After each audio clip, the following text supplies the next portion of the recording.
మనోజ్ అయితే ఢిల్లీగా అక్రమాలు జరుగుతున్నాయి అక్కడ స్టేట్మెంట్ ఇచ్చాడు కదా, సో అదేనా కారణం ఈ ఇష్యూస్ అంతటికి? అక్రమాలను బయట పెడితే ఇలా దాడి చేస్తారా అంటున్నారు, దాని మీద ఏమన్నా? They can do it. Today Telugu రాష్ట్రాల్లో Mohan Babu university is one of the most prestigious university. భారతదేశంలో ఐఐటీస్ని ఛాలెంజ్ చేసాం మనం. మోహన్ బాబు యూనివర్సిటీ రెండు రాష్ట్రాల్లోనూ మోహన్ బాబు యూనివర్సిటీ లాస్ట్ 3 yearsగా హైయెస్ట్ పే ప్యాకేజ్ ఒక స్టూడెంట్కి 75 లక్షలు 60 లక్షలు. ఒక మామూలు ఫార్మర్ డాటర్ కూలి పని చేసుకునే ఒక ఫ్యామిలీ నుంచి వచ్చి 45 లక్షల రూపాయలు జీతం సంవత్సరానికి అనేది ఆ ఘనత మోహన్ బాబు యూనివర్సిటీకి ఉంది. అండ్ త్వరలో అనౌన్స్ చేస్తాం. భారతదేశం ఎన్నో సంవత్సరాల నుంచి ఫారిన్ యూనివర్సిటీస్ ఇండియాకి తీసుకురావాలని ప్రయత్నిస్తుంది.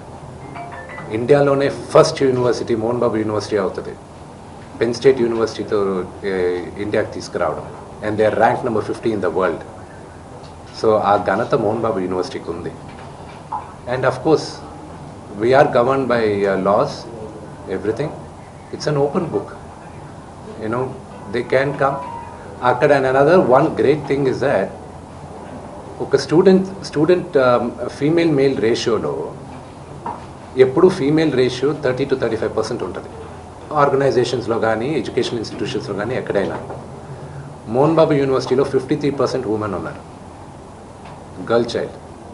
దానికి ఒకే ఒక reason, because chancellor Mohan Babu గారిని నమ్మి, ఆయన క్రమశిక్షణని నమ్మి తల్లిదండ్రులు అక్కడ చేర్పిస్తున్నారు. సో అది మాకు దేవాలయం, యూనో, అది మా గుడి. గుడి గురించి తప్పుగా మాట్లాడితే అది దట్స్ నాట్ రైట్. రెండు వైపుల నుంచి ఎఫ్ఐఆర్ సార్, రెండు వైపుల నుంచి ఎఫ్ఐఆర్. తమ్ముడైతే నాన్నకు పోలీసులు సపోర్ట్ చేస్తున్నారు, నాన్న అయితే రాజకీయ నాయకుడు ఒత్తిళ్ల మీద పోలీసులు పనిచేస్తున్నారు. ఈ సమస్య పరిష్కారం సార్ లీగల్ ఏమండి? ఒక నిమిషం. అది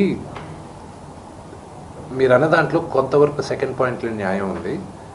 అది ఇప్పుడు బయట చెప్పుకోవట్లేదు, ఎందుకంటే అది పొలిటికల్గా ఒక అన్నెసెసరీ ఇది ఉంది.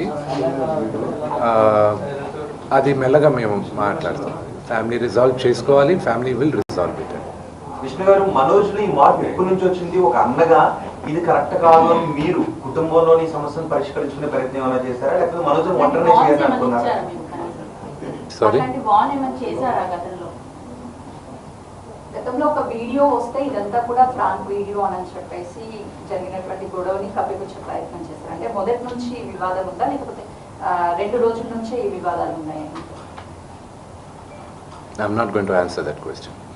మనోజ్లో ఈ మార్పు ఎప్పటి నుంచి వచ్చింది? తల్లిదండ్రుల పట్ల వ్యతిరేక భావన మార్పు ఎప్పటి నుంచి వచ్చింది?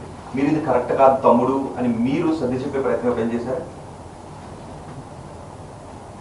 నేను మళ్ళా చెప్తున్నా, మా నాన్న చేసిన తప్పు ఏదైనా ఉంటే మా మమ్మల్ని విపరీతంగా ప్రేమించడం. మా నాన్న చేసిన ఒకే ఒక తప్పు అది, మా ముగ్గురిని విపరీతంగా ప్రేమించడం. నేను అదే అడుగుతున్నాను. మీ నాన్నగారు మిమ్మల్ని అంతగా ప్రేమించారు కదా, తమ్ముడు నాన్న ఇంత ప్రేమను చూపిస్తున్నాడు కదా, ఇది కరెక్ట్ కాదు అని మీరు మనోజ్తో ఎప్పుడైనా మాట్లాడారా? I will not answer that question. ఇప్పుడు లక్ష్మి ఎప్పుడైనా కలెక్ట్ చేసుకున్నారు? మీరు లక్ష్మి గారు మీరు అందరూ కలిసి కూర్చుని మనం ఒక్కడిగానే ఉందాం బయట? నా పద్ధతి వరకు నేను చెప్తానండి. మా అక్కకి నాకు భేదాభిప్రాయాలు ఉన్నా కూడా ఆ అమ్మాయి నన్ను నోటుకొచ్చినట్టు తిట్టినా కొట్టినా పడతాను. ఓకే, ఎందుకంటే నాకన్నా పెద్దది అక్క అన్న మాటకి. ఓకే, అది తనకి తెలుసు. ఆ వాల్యూ సిస్టంలో పెరిగిన వాడిని నేను. ఆ వాల్యూస్ నాకున్నాయి, అంతే. సార్, నేను జరిగిన సంఘటన పట్ల ఇలా మీడియా సంఘాలు అన్నీ కూడా ఫిల్మ్ ఛాంబర్ దగ్గర ధర్నా చేస్తున్నారు. దీన్ని ప్రొటెక్ట్ చేస్తున్న పరిస్థితి ఉంది. ఇప్పుడు మీడియాకి మీరు ఏం చెప్తారు? అంటే మా చూసిన ముందర మొత్తం అన్ని సంఘాలు కూడా చేస్తున్నాయి. కొంత కోపంతో ఉన్నటువంటి పరిస్థితి ఉంది. అంటే జరిగిన సంఘటన అది ఎవరికి కూడా మంచిది కాదు. కాబట్టి మీరేం చెప్తారు మీ నుంచి? మళ్ళీ నేను ముందు చెప్పేది ఏంటంటే, మీడియాకి నా ప్రేయర్ ఒకటే. అది జరిగింది ఉద్దేశపూర్వకంగా జరగలేదు. అది you should understand the situation first. అక్కడ టోటల్ వీడియో ఒకసారి చూడండి, మీ మీడియా వాళ్ళే తీసిన వీడియో. ఆయన ఫస్ట్ వచ్చిన సిచ్యువేషన్ చూడండి. ఆయన రిక్వెస్ట్తో చేతులు జోడించి ముందుకు వస్తూ ఉన్నారు. ఆయన ముందు మొహం మీద ఎవరో ఒకరు టక్కని మైక్ పెట్టారు. ఆల్రెడీ అక్కడ ఇల్లు గేటు పగలగొట్టి లోపలికి కొంతమంది వస్తే ఆయన యాంగర్లో ముందుకు వస్తున్నాడు, ఎవడు నా ఇంట్లోకి వచ్చింది అని. ఆ ఇంట్లోకి వచ్చినప్పుడు మీ ఇంట్లో కూడా I last you the same question, మీ ఇంటికి కూడా మీ మీడియా వాళ్ళు దూసుకొని వస్తే యూ డోంట్ నో, ఒక 20 మంది 30 మంది బయట వాళ్ళు యూనో గూండాల్లాగా లోపలికి వచ్చి వాళ్ళతో సహా మీడియా వాళ్ళు వస్తే ఎవరు అనుకోవాలి. సో ఆ హీట్ ఆఫ్ ద మూమెంట్లో జరిగిన ఒక చిన్న అన్ఫార్చునేట్ ఇన్సిడెంట్ కానీ ఇన్ని సంవత్సరాల్లో ఎప్పుడైనా మీడియా పైకి ఏదైనా జరిగింది. ఇది 3వ తరం, మీరందరూ కూడా 3వ తరం, the 3rd generation of the 4th generation. మా ఫాదర్తో మీరందరూ తెలిసింది. ఎప్పుడైనా ఇలా జరిగిందా?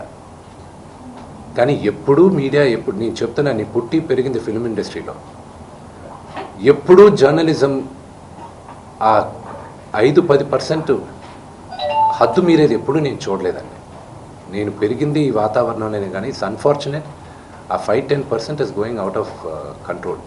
But it's a very unfortunate incident to the entire media fraternity. It is unfortunate what happened. It is not directed at the media at all. అక్కడికి వెళ్తున్నారని తెలిసింది. ఎక్కడికి?